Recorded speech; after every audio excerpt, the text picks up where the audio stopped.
A German general, one of the most decorated officers in the Wehrmacht, vanishes in the final days of World War II. No surrender, no capture, no body. Just a convoy of unmarked trucks heading into the Austrian Alps under cover of darkness, and then silence. For 80 years, his name gathered dust in classified files, a ghost in the margins of history. No war crimes tribunal ever called him to the stand. No Allied intelligence team ever tracked him down. No grave was ever found. He simply ceased to exist, as if the mountains swallowed him whole. Then, in 2025, two hikers scrambling off trail in the Austrian Alps took shelter near a waterfall and noticed something that didn't belong. The rock face behind the falling water was too flat, too uniform, too deliberate. When they cleared the moss and debris, they found concrete, military grade, poured and sealed decades ago. Behind it, a tunnel entrance that hadn't seen daylight since 1945. What they had just stumbled into would rewrite a chapter of World War II history and finally answer a question that had haunted investigators for 8 decades. Where did General Werner Krauss go? And what was he building in the mountains while the rest of the Reich burned? To understand what was found inside that tunnel, you first need to understand the man who built it. Werner Krauss wasn't the kind of general who screamed orders from behind a desk. He was quiet, methodical, and unsettlingly precise. Born in 1901 inches Stuttgart to an engineering family, he studied structural design before the war ever touched his life. Bridges, tunnels, reinforced concrete, these weren't just subjects to him, they were a language he spoke fluently. He joined the Wehrmacht in 1934 and rose fast. Not because he was loud or ruthless, but because he solved problems others couldn't. When divisions needed supply lines built through impossible terrain, Krauss was the man they called. When mountain positions needed fortifying against Allied bombardment, Krauss drew the blueprints. Colleagues described him as a man who never wasted a word and never shared a plan until it was already in motion. He kept notebooks filled with architectural sketches, most of them having nothing to do with the war. Tunnels carved into Alpine rock, ventilation systems designed to function for months, underground chambers that could sustain a small group indefinitely. At the time, no one thought much of it. Engineers doodle, that's what they do. But here's the detail that should have set off alarms. As early as 1943, Krauss began quietly redirecting construction materials away from the front lines. Concrete, steel, timber, all funneled to locations in the Austrian Alps that didn't appear on any official military map. He was building something, and he had been building it for years before anyone thought to ask what. By late 1944, the Reich was dying, and everyone knew it. Allied forces were hammering from the west, the Soviets closing in from the east, and the once invincible German war machine was bleeding out on every front. Officers were burning documents, deserting their posts, or scrambling to cut deals with the Allies before the curtain fell. Panic had become the default setting for anyone with a rank worth hiding. But not Werner Krauss. Krauss was stationed in the Tyrol region of the Austrian Alps, overseeing a network of defensive positions that were becoming more irrelevant by the day. While the men around him unraveled, he remained calm, disturbingly calm. Not the calm of a man who had accepted defeat, but the calm of a man who had already planned his next move. Those close to him noticed changes. Supply convoys that should have been heading to the front were being rerouted to unmarked coordinates in the mountains. Construction materials, concrete, steel reinforcement bars, ventilation equipment were being requisitioned in quantities that made no tactical sense for a retreating army. Krauss was also pulling men from their units. Not randomly, he handpicked them. Engineers, demolition experts, a handful of soldiers who had served under him for years and whose loyalty was beyond question. When a junior officer named Lieutenant Dieter Brandt asked where the materials were going, Kraus simply looked at him and said, "Somewhere that will still matter when none of this does." Brandt never asked again. In a collapsing empire, no one questioned a general who still seemed to have a purpose. That was Kraus's greatest advantage. While everyone else was trying to survive the end, he was building something beyond it. The last confirmed sighting of Werner Kraus was on April 28, 1945, 2 days before Hitler's suicide in Berlin. At 14 hours, Kraus was logged leaving his command post in Innsbruck. He signed out 3 vehicles from the motor pool, all cargo trucks with canvas covers, and listed their destination only as Alpine resupply. No further details, no route filed. A signals officer named Feldwebel Horst Muller received Kraus's final radio transmission at 17:30 that evening. The message was brief and unusually personal. "All preparations complete. No further communications necessary. Kraus out." Mueller noted in his log that the general's voice was steady, almost relieved, like a man finishing a job he'd been working on for a very long time. That night, a dairy farmer named Alois Ecker was tending to a sick calf in his barn near the Stubaital Valley when he heard engines on the mountain road above his property. 3 trucks, moving slowly, headlights off. He thought it was strange the road led nowhere useful, just old mining tracks and dead ends, but strange had become normal by 1945. Then, sometime around midnight, Ecker heard something else. A deep, muffled boom that echoed off the valley walls, followed by a second one, blasting, the sound of rock being moved or sealed. Then nothing. Just wind and the silence of the Alps. When the war officially ended days later, Kraus never reported to any surrender point. His name appeared on no prisoner lists, no casualty reports, no refugee manifests. Allied intelligence flagged his file and waited. Weeks passed, then months. Werner Kraus had stepped into the mountains and simply ceased to exist. When the war ended in May 1945, the hunt began immediately. Allied intelligence teams, American, British, and Soviet, fanned across Austria and southern Germany with lists of names. High-ranking officers, war criminals, scientists, anyone with knowledge or power worth capturing. Werner Kraus was on that list. Not at the very top, but high enough to warrant a dedicated search. A counterintelligence corps team arrived at his former command post in Innsbruck within days of the German surrender. They found an office stripped clean. No personal files, no notebooks, no maps. The filing cabinets had been emptied with surgical precision. Not burned in a panic the way most fleeing officers destroyed their records removed. Deliberately, completely. They interrogated every officer and staff member they could find. Most knew nothing useful. Kraus had kept his inner circle small and his plans even smaller. Lieutenant Dieter Brandt, the junior officer who had once asked about the supply convoys, told investigators that Kraus had been building something in the mountains but couldn't say what or where.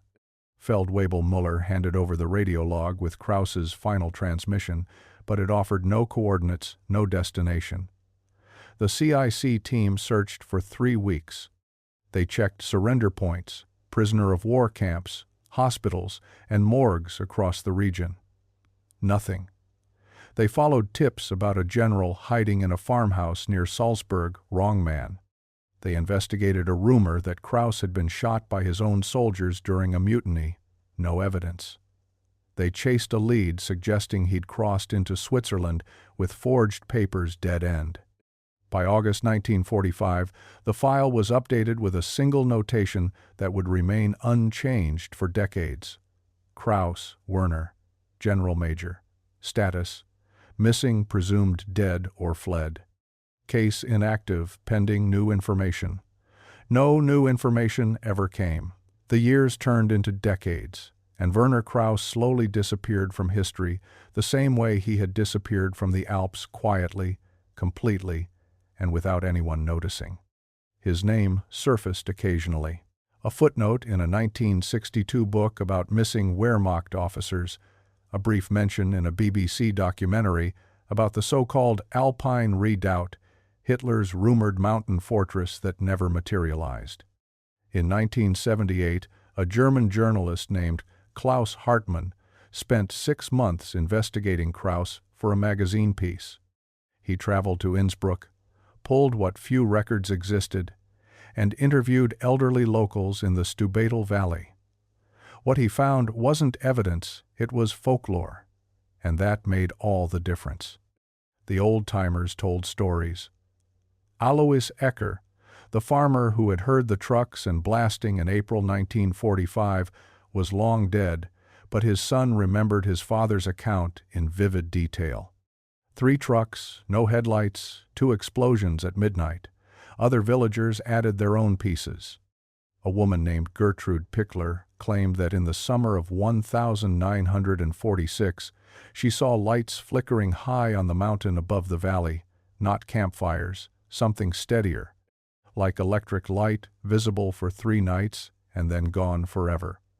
A retired forester named Sepp Hofer mentioned a section of woodland near the old mining roads where the trees grew differently. Younger, thinner, in an unnatural line, as if the ground beneath them had been disturbed and replanted. Hartmann published his article, but it landed with a thud.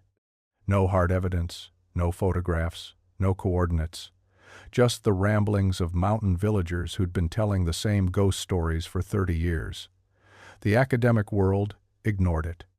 The intelligence community had long since moved on. But here's what everyone missed. Folklore doesn't survive for decades without a reason. People don't pass down stories around kitchen tables for 3 generations unless something actually happened. The mountains were keeping a secret, and the villages around them had been whispering about it all along. In 2014, a doctoral student named Lena Voss was combing through newly declassified Wehrmacht logistics records at the Austrian State Archives in Vienna when she found something that stopped her cold. A requisition form dated March 1943, signed by Werner Krauss, requesting 14 metric tons of reinforced concrete, 200 meters of ventilation ducting, and a diesel generator, all to be delivered to a coordinate in the Stubaital Valley that corresponded to absolutely nothing on any military map. No base, no fortification, no known installation, just empty mountainside. Lena was 28 years old, writing her dissertation on wartime infrastructure in the Alpine theater, and she had never heard of Werner Krauss. But that single requisition form pulled her in like gravity. She started digging. More forms surfaced: steel deliveries, timber shipments, explosive charges for rock excavation, all routed to the same region between 1943 and 1945, all signed or authorized by Krauss. The quantities were enormous, far exceeding anything needed for standard defensive positions. She cross-referenced the delivery coordinates with modern satellite imagery and found something that gave her chills. In the exact area where Krauss had been sending materials, there was a patch of forest where the tree canopy was visibly different from its surroundings. Younger growth, a straight line where nature would have produced a curve. The same anomaly that old forester Sepp Hofer had mentioned to journalist Klaus Hartmann back in 1978. Lena tracked down Hartmann's article and realized she wasn't the first person to notice. She was just the first person with the documents to prove something was there. She spent the next 3 years building her case. Geological surveys suggested hollow spaces beneath the ridge. Historical weather data confirmed the delivery routes would have been passable in the months Krauss was shipping materials. Everything pointed to a concealed construction site at roughly 2,200 meters elevation. But when Lena applied for permits to conduct an exploratory survey, she was denied. The area fell within a protected alpine zone, and the authorities saw no reason to grant access based on, as one official put it, old paperwork and interesting trees. She published her findings in an academic journal in 2019.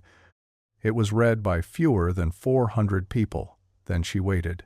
On September 14, 2025, two hikers from Munich, Stefan Berger and Katrin Engel, set out on a 3-day traverse of the Stubaital High Route. They were experienced alpine hikers, not historians, not treasure hunters, just two people chasing good weather and ridgeline views. By the second afternoon, the good weather betrayed them. A storm system rolled in fast, dropping visibility to near zero and turning the trail into a river of loose scree and rain. They needed shelter, and they needed it quickly. Stefan spotted what looked like an overhang near a narrow waterfall cascading down a rock face at roughly 2,100 meters. They scrambled toward it, ducking under the lip of the rock to wait out the worst of the rain. That's when Katrin noticed it. The wall behind the waterfall wasn't natural. The surface was too flat, too smooth, with a consistency that didn't match the rough granite surrounding it. She wiped away a layer of moss and wet soil with her glove and felt something hard and uniform underneath. Concrete. She called Stefan over, and together they cleared a larger section. What emerged was unmistakable, a poured concrete surface, roughly 2 meters wide, set flush against the rock face and covered by decades of organic growth. Moss, root systems, and sediment had buried it so completely that from even a few meters away it looked like natural mountainside.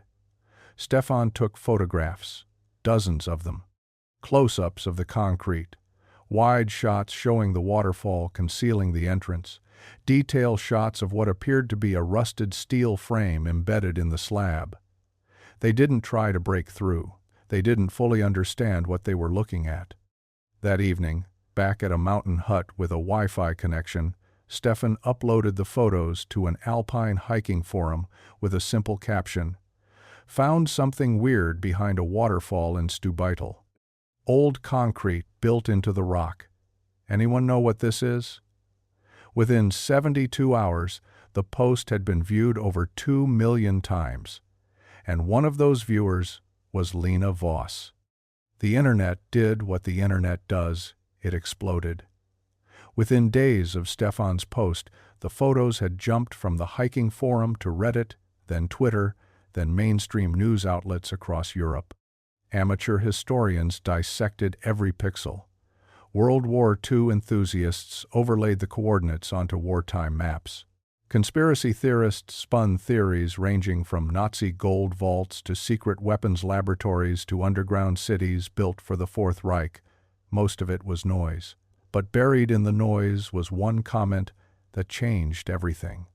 A user on a German history forum cross-referenced the location of Stefan's photos with a 2019 academic paper about Wehrmacht logistics anomalies in the Stubaital Valley. The paper's author, Dr. Lena Voss. Lena saw the post on a Tuesday morning while eating breakfast in her apartment in Vienna. She nearly dropped her coffee. The coordinates matched, not approximately, not loosely exactly. The concrete entrance Stefan and Katrin had found was within 200 meters of the site she had identified 6 years earlier using declassified requisition forms and satellite imagery. The site she had been denied permission to investigate. She contacted Stefan directly that afternoon and then called the Austrian Federal Monuments Authority. Within a week, the story had reached the Austrian Ministry of Defense, and suddenly everyone wanted to be involved. The Monuments Authority claimed jurisdiction as a potential heritage site. The Ministry of Defense argued it could contain unexploded ordnance and fell under military authority. The Tyrolean state government insisted on environmental oversight since the location sat inside a protected alpine zone. Local politicians saw a tourism opportunity. Behind closed doors, there were quieter objections. Several prominent Austrian families with wartime connections lobbied against excavation, citing respect for the dead and the dangers of sensationalism.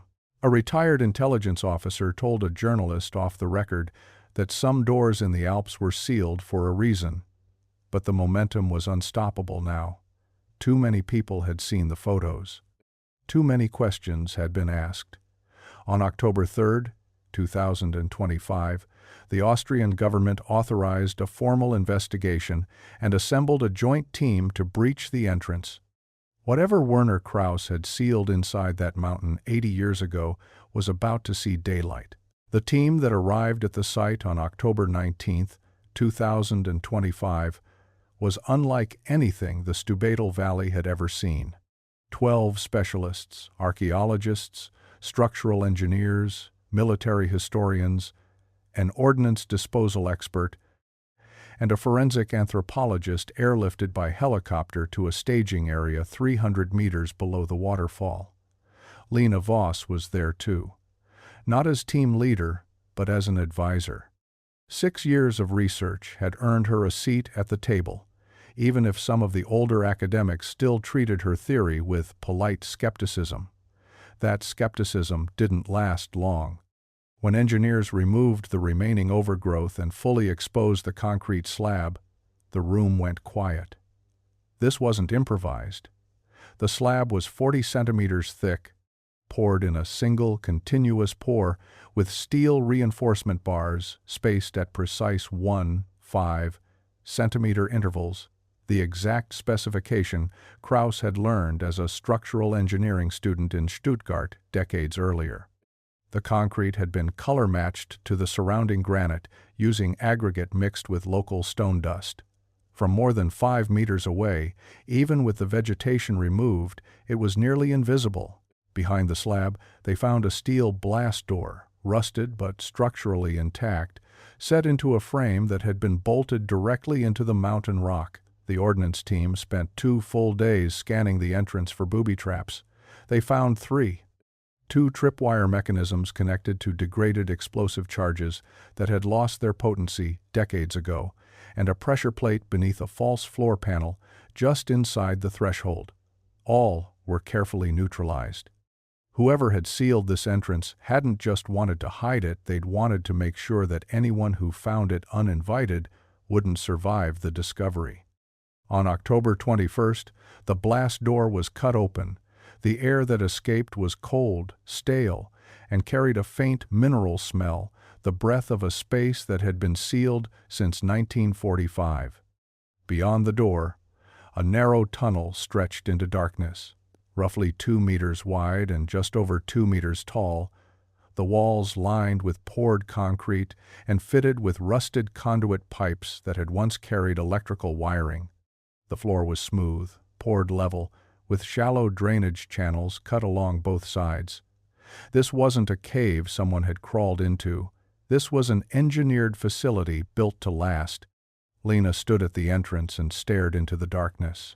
She had spent 6 years arguing that this place existed. Now she was looking at proof, and whatever lay deeper inside that mountain had been waiting for someone to find it for 8 decades.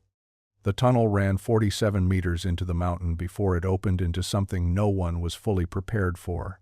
A chamber, not a narrow dugout or a cramped bunker, but a properly engineered underground room roughly 12 meters long, 8 meters wide, and 3 meters high with a vaulted ceiling reinforced by steel I-beams set into the rock at regular intervals.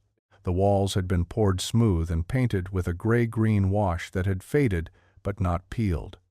Along the left wall, steel shelving units held wooden crates, 23 of them, each stamped with Wehrmacht logistics codes and sealed with wax that had long since dried and cracked.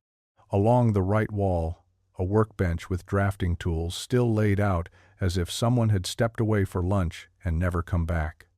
A protractor, a compass, a set of technical pencils, and rolled maps held open with small stones. The maps were hand-annotated, Detailed topographical drawings of the Stubaital Valley and surrounding peaks with routes, elevations, and structural calculations written in the margins in neat, precise handwriting. Lena recognized the handwriting immediately from the requisition forms she had studied for years. Krauss. At the far end of the chamber sat a wooden desk and a single chair. On the desk, a leather-bound journal, a kerosene lamp with fuel still in the reservoir, and a Walther P-38 service pistol in a holster that had stiffened with age. Hanging from the back of the chair was an officer's cap, a general major's peaked visor cap with the eagle and oak leaf insignia still intact. Beside the desk, leaning against the wall, was a framed photograph. A woman and a young girl, smiling somewhere sunny. No one on the team knew who they were. The crates contained a mix of supplies and records. Preserved rations, medical kits, batteries for a field radio that sat on a shelf nearby, and stacks of documents, operational orders, personal correspondence, and engineering blueprints for 2 additional tunnel systems at locations that hadn't been identified yet. Werner Krauss hadn't fled to Argentina. He hadn't been killed by partisans or swallowed by a glacier. He had walked into a mountain he'd spent 2 years hollowing out and sealed the door behind him. This was his final command post, his last project, and by the look of things, he had planned to stay. Beyond the main chamber, a second tunnel continued deeper into the mountain. Narrower than the first, barely wide enough for 2 people to walk side by side, it ran another 30 meters before opening into a smaller room. This one had no workbench, no shelving, no maps. Just 6 military cots arranged in 2 neat rows against opposite walls, a small table with tin cups and a water filtration device, and a chemical toilet in the corner that had been sealed with a metal lid. The room smelled of mineral dust and something faintly organic that the forensic anthropologist identified immediately. This was where they found the remains. 4 sets. All skeletal, all positioned on the cots, as if the men had simply lain down and never gotten up. 2 on the left, 2 on the right. Each still partially clothed in deteriorated Wehrmacht uniforms. Their boots were placed beside the cots, paired neatly. Their hands were folded across their chests. No one dies like that by accident. There were no signs of violence, no bullet holes in the walls, no fractures on the skulls, no shell casings on the floor. There were no signs of a cave-in or structural failure. The room was intact, exactly as it had been built. On the small table between the cots sat 4 tin cups, each containing a dark residue that would later be sent for toxicological analysis. Beside the cups, a single folded piece of paper. The handwriting matched Krauss's. The note was brief, written in German, and Lena translated it on the spot while the room stood silent around her. "We have completed our task. The door is sealed. There is nothing left out there worth returning to. We go now on our own terms. No names, no apology, no explanation of what the task had been. Just the calm, methodical words of a man who had planned everything, including this." Krauss wasn't among the 4 men on the cots. His remains were found in the main chamber, seated at the desk, slumped forward over the leather journal. The Walther P-38 was still in its holster. Whatever had been in those tin cups, Krauss had drunk from one too. He just chose to die at his post. The forensic team documented everything in silence. No one spoke for a long time. This wasn't an escape route. It wasn't a bunker waiting for rescue or a hideout hoping to outlast the occupation. It was an ending. Planned, executed, and sealed away from the world with the same precision Werner Krauss had applied to everything he ever built. The leather journal on Krauss's desk contained 74 pages of entries, written in the same meticulous hand that had annotated the maps and signed the requisition forms. The first entry was dated November 12th, 1944. The last, April 29th, 1945, one day after he left Innsbruck for the final time. Lena Voss spent 3 weeks translating and cataloging the journal alongside a team of historians from the University of Vienna. What they found inside those pages wasn't the ranting of a fanatic or the paranoia of a cornered man. It was worse. It was rational. Krauss wrote about the war with the detachment of an engineer assessing a failed structure. The design was flawed from the beginning, he wrote in December 1944.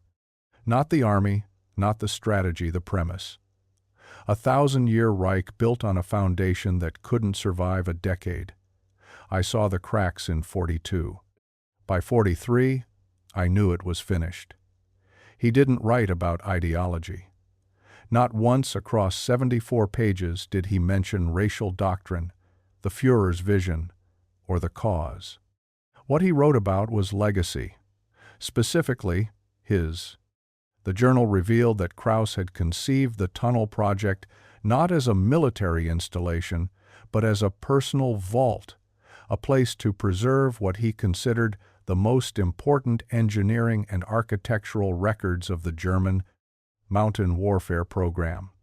Blueprints for fortifications, bridge designs, tunnel ventilation systems, geological surveys of the entire Alpine front. Work that he believed would be seized, destroyed, or buried in foreign archives after the surrender. "They will take everything," he wrote in February 1945. "The victors always do. I will not let them take this." But the documents in the crates told a more complicated story. Mixed in with the engineering records were personal letters, some sent, some never finished. 3 were addressed to a woman named Margit, the same woman in the framed photograph on the desk. His wife, the team later confirmed, who had been evacuated to relatives in Switzerland with their daughter in late 1944. Krauss had told her he would follow. He never did. One letter, dated April 1945 and never sent, read, "I have done things that cannot be undone, and I have failed to do things that should have been done sooner. This is not an excuse. There are no excuses. But what I have built here will outlast the shame, and perhaps that is enough." He never specified what those things were. The crates also contained documents that extended far beyond Krauss's personal project. Orders and communications referencing at least 3 other concealed installations in the Austrian and Bavarian Alps, built by different officers using similar methods during the final years of the war. 2 of the locations had never appeared in any known record. Krauss's tunnel wasn't an isolated act of one eccentric general. It was part of a pattern, a quiet, decentralized effort by men who saw the end coming and decided to bury what they valued most before the world above them collapsed. The story broke internationally on November 8, 2025, when the Austrian government held a press conference in Vienna. Within hours, it was front-page news across Europe and trending worldwide. Nazi general's secret Alpine tomb discovered after 80 years. The headlines wrote themselves, and the media frenzy that followed was relentless. Camera crews descended on the Stubaital Valley. Journalists camped outside Lena Voss's apartment in Vienna. Stefan Berger and Katrin Engel, the hikers who had stumbled into history while looking for shelter from a rainstorm, were booked on every talk show in Germany and Austria within a week. For the academic world, the discovery was seismic. Historians who had spent careers studying the final days of the Third Reich were forced to reckon with a dimension of the collapse they had largely ignored: the deliberate, methodical burial of material and knowledge by officers who had no intention of surrendering it. 2 of the previously unknown tunnel locations referenced in Krauss's documents were identified using his own coordinates. One, near Berchtesgaden in Bavaria, was confirmed by ground-penetrating radar to contain a hollow structure at roughly 40 meters depth. Excavation permits were filed within weeks. For the families, the news was something else entirely. German military genealogists identified the 4 men found on the cots as members of Krauss's engineering unit. Their descendants, children who had grown up without fathers, grandchildren who had only known them from photographs, were contacted quietly through diplomatic channels. One of the men, Oberfeldwebel Karl Richter, had a surviving daughter, now 84 years old, living in a care home in Dresden. She had spent her entire life believing her father had died in combat somewhere on the Eastern Front. Learning that he had followed his general into a mountain and chosen to die there was not the closure anyone had imagined.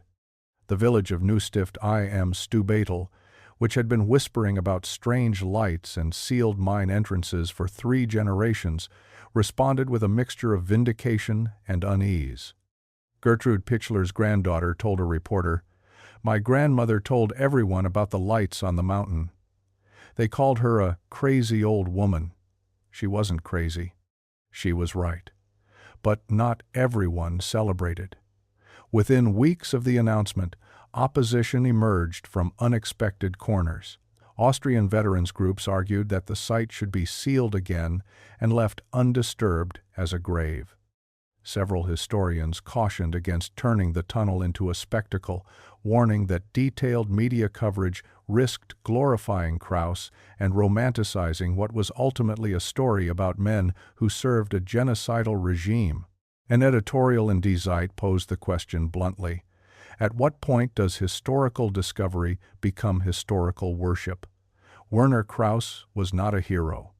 He was a man who built himself a tomb because he couldn't face the world he helped destroy. We should study him. We should not admire him. Lena Voss, who had waited 6 years for someone to take her research seriously, found herself at the center of a debate she hadn't anticipated. She gave one interview to the Süddeutsche Zeitung and then went quiet. "I didn't find this tunnel to make anyone famous," she said. "I found it because it was there, and because the truth doesn't care whether it makes people comfortable." Werner Krauss spent his entire life building things: bridges that carried armies across rivers, tunnels that moved supplies through mountains, fortifications that held positions long after the men defending them had lost the will to fight. He understood structure, load-bearing capacity, the mathematics of permanence. He knew how to make something last. And in the end, he used every bit of that knowledge to build the one thing no engineer should ever have to design his own tomb. There's a temptation to make this story about the war, about Nazis and secrets and buried treasure and all the dark mythology that still clings to the Alps like fog in the valleys.